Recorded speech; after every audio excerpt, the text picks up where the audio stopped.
مساء الخير، ازيكم عاملين ايه؟ يا رب تكونوا بخير. النهارده هنعمل مع بعض كابتشينو بحليب جوز الهند. هنعمل مع بعض حليب جوز الهند نفسه، وكمان هنعمل مع بعض الكابتشينو. حاجة كده طعمها حلو. حليب جوز الهند معروف بالقيمة الغذائية العالية اللي فيه، يعني هو بديل صحي قوي للبن، مفيد للناس اللي هي بتتبع حمية غذائية، تحديدا الكيتو دايت او الناس النباتية او حتى في الصيام. حاجة كده حلوة. لو أول مرة تشوفوني، أنا يوستينا، تابعوني على قناتي باسم المطبخ خواتي مع تينا. أول حاجة هنعملها هي حليب جوز الهند نفسه. عندي هنا نص كوباية من جوز الهند المطحون ناعم. هبتدي إن أنا أنزل بيه في المطحنة بتاعة الخلاط. تمام. وهاخده أطحنه زي ما انتوا شايفين. الغرض من الجزئية دي إن أنا عايزة أطلع كل الزيوت وكل العناصر الموجودة في جوز الهند نفسه، بحيث إن أنا أسهل على نفسي ويبقى عندي جوز الهند طعمه غني، والطعم بتاعه يكون واضح. تمام. هنا بعد ما ضربته شايفين بقى مندي كده وخرج كل الزيوت اللي فيه، بقى عامل زي رمل البحر. تمام. هجيب بقى الخلاط عندي وهبتدي ان انا انزل فيه بجوز الهند اللي انا ضربته. نتأكد ان المطحنة بتاعة الخلاط ما تكونش مطرحة توابل او لقطة اي ريحة، عشان اللبن عندي ما يكرفش. تمام.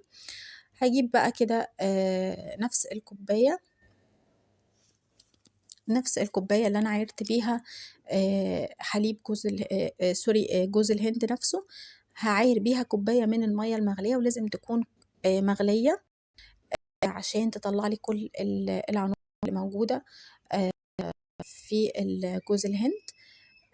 المية هتكون من ضعف كمية جوز الهند، يعني أنا هستخدم كوباية جوز الهند أحط عليها كوبايتين من المية المغلية، وأضربها في الخلاط كده زي ما انتم شايفين لحد ما تمتزج مع بعض. بص ألاقي إن المية اللي أنا حطيتها بقى لونها عامل اللي احنا بنشربه.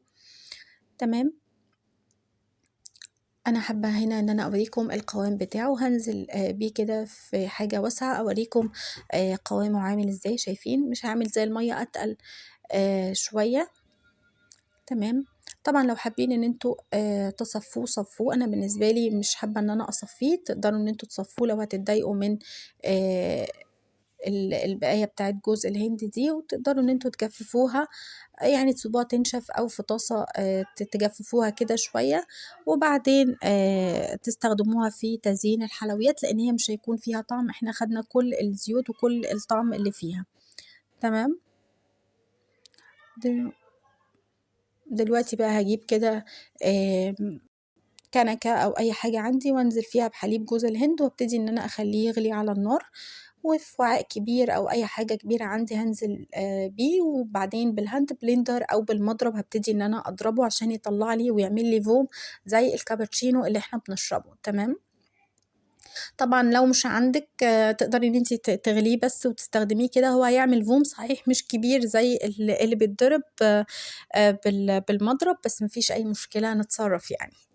هنا بعد ما ضربته حوالي دقيقة، هجيب بقى كده كوباية عندي وهنزل فيه بظرفين من النسكافيه أو معلقة كبيرة ممسوحة من النسكافيه، حسب انت أو انتي حابة النكهة بتاعت النسكافيه قوية ولا متوسطة.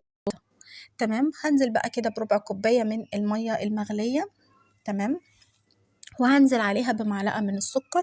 تقدري ان انتي تحطي سكر او ما تحطيش، او ممكن تحليه بعسل نحل، دي حاجة ترجعلك. تمام. ونزلت بحليب جوز الهند.